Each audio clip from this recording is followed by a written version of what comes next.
दोस्तों, क्या जैसा आप बनना चाहते हैं वैसा नहीं बन पा रहे हैं? तो जानिए इसका असली कारण गौतम बुद्ध की कहानी से।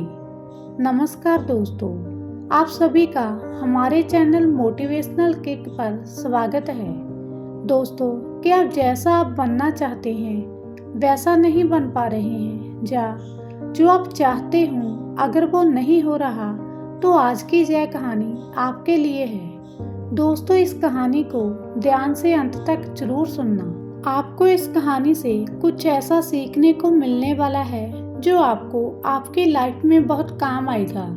इसीलिए इस कहानी को अंत तक अवश्य सुने। लाइफ चेंजिंग गौतम बुद्धा की कहानी। दोस्तों, आज आपके पास जो भी है वो इसलिए नहीं है कि आपकी किस्मत में बस इतना ही लिखा था या फिर आपकी किस्मत ही खराब है, बल्कि वो इसलिए है क्योंकि आप बस उतना ही डिजर्व करते हैं। दोस्तों, हमारी ये प्रकृति बड़ी ही न्यायप्रिय है।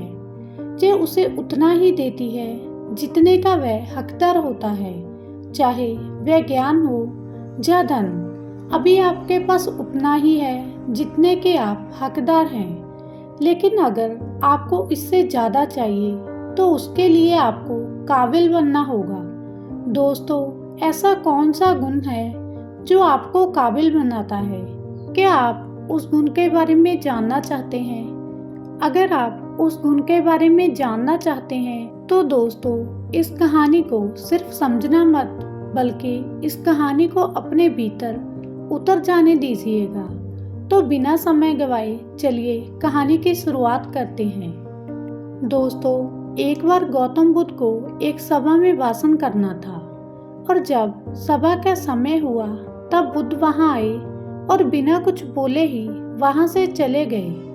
तकरीबन 100 से भी ज्यादा लोग बुद्ध का उस सभा में इंतजार कर रहे थे, और बुद्ध के इस तरह के व्यवहार को देखकर सभी लोग बहुत हैरान थे, लेकिन किसी ने भी बुद्ध से कोई प्रश्न नहीं किया।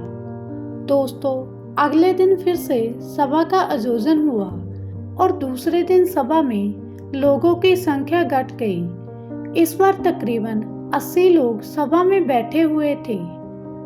बुद्ध सभा में आए, लेकिन इस बार भी बुद्ध ने वही किया, यानी बुद्ध इस बार भी आए और बिना कुछ बोले ही वहां से चले गए।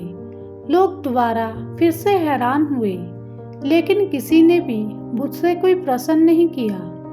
अगले दिन फिर सभा का आयोजन किया गया, लेकिन इस बार सभा में लोगों की संख्या और भी कम हो गई। इस बार सभा में केवल 50 लोग ही आए। बुद्ध सभा में फिर से आए और उन्होंने इधर उधर देखा और बिना कुछ बोले ही सभा से चले गए। बुद्ध के ऐसा करने से कुछ लोग क्रोधित भी हुए, क्योंकि लोग अपना काम छोड़कर आए हुए थे, लेकिन किसी ने भी बुद्ध से कोई प्रश्न नहीं किया। अगले दिन फिर से सभा का आयोजन हुआ। दोस्तों, आप लोग जो इस कहानी को सुन रहे हैं, आप में से भी कुछ लोग मन ही मन यह कह रहे होंगे कि अरे कितनी बार सभा का आयोजन होगा, और कुछ लोगों को तो इस कहानी को सुनते वक्त इरिटेशन हो रही होगी, और जिन जिन लोगों को भी अभी से इरिटेशन होनी शुरू हो गई है उन लोगों को तो यह कहानी बड़े ध्यान से समझनी चाहिए, क्योंकि यह कहानी आपके लिए ही है। अगले दिन फिर से सभा का आयोजन हुआ, लेकिन इस बार सभा की संख्या और ज्यादा कम हो गई, यानी इस बार सभा में सिर्फ 30 लोग ही थे। फिर उसके बाद बुद्ध सभा में आए और मुस्कुराए। फिर से बुद्ध ने वही किया, यानी बिना कुछ बोले ही वहां से चले गए। इस बार लोग बहुत क्रोधित हुए, और इस बार लोगों ने पीछे से कुछ कहा भी, लेकिन बुद्ध ने उनके किसी भी प्रश्न का उत्तर नहीं दिया। दोस्तों, अगले दिन फिर से सभा का आयोजन हुआ। इस बार सभा में लोगों की संख्या और भी कम हो गई, यानी कुल मिलाकर इस बार सभा में 15 लोग ही आए थे। इस बार भी बुद्ध सभा में आए, लेकिन इस बार बुद्ध ने अपना आसन ग्रहण किया और उन 15 लोगों को उपदेश दिया, और वे 15 लोग ही बुद्ध के भिक्षु बन गए और आगे चलकर उन 15 लोगों ने ही बुद्ध के ज्ञान को चारों दिशाओं में फैला दिया। फिर एक दिन बुद्ध से किसी ने पूछा कि बुद्धा, कई दिन तक तुम बिना बोले ही सभा से क्यों जाते रहे? फिर बुद्ध ने कहा कि मैं उन लोगों की खोज कर रहा था जो लायक थे। जानी कि पहले दिन सभा में 100 से भी ज्यादा लोग आए हुए थे। उनमें से ज्यादातर लोगों को मेरे उपदेश से कोई मतलब नहीं था, वे बस आ गए। और उनमें से ज्यादातर लोग सिर्फ देखने और सुनने आए थे कि सभा में असल में होता क्या है।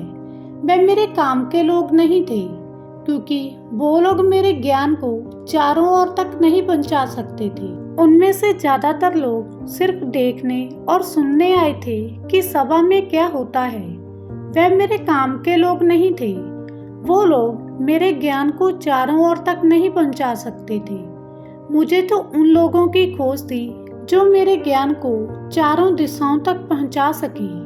कई दिनों तक मैं सभा से इसीलिए बिना बोले चला जाता था, क्योंकि मैं ये देखना चाहता था कि वो कौन लोग हैं जिनके भीतर वास्तव में ज्ञान की प्यास है। जिन लोगों के भीतर वास्तव में प्यास है वो लोग अंत तक जरूर रुके, और जो लोग बस ऐसे ही आ गए थे वो लोग पहले या दूसरे दिन ही चले गए। और जिनके भीतर धैर्य था वो लोग अंत तक रुके, उनको मुक्ति का मार्ग भी मिला। और जो लोग जल्दबाजी में थे वो लोग घर में बैठे हुए हैं। सवाल यह नहीं है कि मैं तुम्हें क्या दे सकता हूँ, बल्कि सवाल यह है कि तुम क्या ले सकते हो। तुम्हारा पात्र कितना बड़ा है और कितने के तुम हकदार हो। जितने के तुम हकदार हो उससे ज्यादा तुम्हें नहीं मिलेगा। फिर वह व्यक्ति बुद्ध से पूछता है कि बुद्ध लायक कैसे बने? तो बुद्ध कहते हैं कि धैर्य के द्वारा। जिस व्यक्ति के अंदर धैर्य है वह अपने जीवन में कुछ भी पा सकता है। सभा में जितने भी लोग आए हुए थे उनमें से अंत तक वही रुके जिनके अंदर धैर्य था। चाहे तुम्हारे जीवन में तुम्हारा लक्ष्य जो कुछ भी हो, लेकिन तुम बिना धैर्य के सफलता के चरम तक नहीं पहुंच सकते। फिर वह व्यक्ति बुद्ध से पूछता है कि कोई व्यक्ति अपने भीतर के धैर्य को कैसे बढ़ाए? तो बुद्ध कहते हैं कि निरंतर अभ्यास के द्वारा हम अपने भीतर के धैर्य को बढ़ा सकते हैं। जैसे कोई व्यक्ति जब ध्यान करना शुरू कर देता है तो उसका मन उसके सामने कई सारी अड़चनें लाता है, लेकिन उसका धैर्य उसे एक दिन उसके लक्ष्य तक जरूर पहुंचा देता है। फिर वह व्यक्ति बुद्ध से कहता है कि मैं समझ गया बुद्ध, मैं समझ गया, यानी मुझे धैर्य के साथ निरंतर अभ्यास करने की आवश्यकता है। दोस्तों, अब आपको समझ आ गया कि आपके पास वह क्यों नहीं है जो आप पाना चाहते हैं, क्योंकि आप उसके लायक नहीं हैं। आप लायक तभी बनेंगे जब आप अपने भीतर के धैर्य को बढ़ाएंगे। और धैर्य कैसे बढ़ेगा? धैर्य बढ़ेगा निरंतर अभ्यास के द्वारा। और निरंतर अभ्यास कौन करेगा?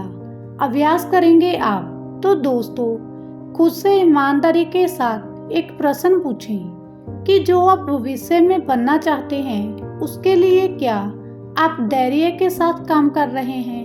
और अगर उसका उत्तर नहीं है तो आप अपनी असफलता के लिए खुद जिम्मेदार होंगे।